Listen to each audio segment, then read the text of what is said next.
Well, I'm joined now by Nadibaidze, a research associate at the policy think tank Open Europe. Great to have you with us here in the studio in London. How is this new coalition of formerly bitter rivals possibly going to work, do you think? What are going to be the biggest challenges?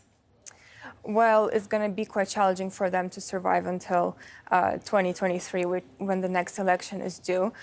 For now, their focus will be on the budget. So in the short term, we should expect some stability. And this is good news for Italy and the EU and the Eurozone especially.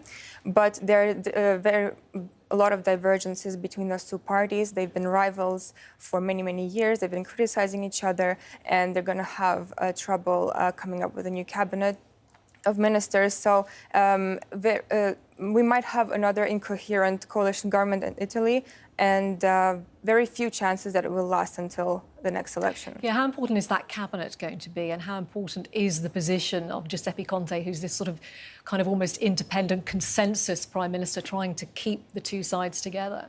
Well, Conte turned out to be kind of a winner of this whole situation. He was considered to be a puppet by the previous government, by Five Stars and Salvini's Lega, and now he turned out to be the one that turned out to be a winner of this whole crisis. But it was really interesting to see how the cabinet will be distributed, because previously Salvini played an important role in being a major player in the previous government, and now we'll see whether the Democratic Party will try to gain some key ministries or whether Five Stars will allow it. You've already mentioned the budget. Obviously, Italy has huge debt. But what about other issues that other nations are interested in, particularly the migrant issue, which Matteo Salvini was so strong on, saying, you know, we're just not going to let any migrants in, etc.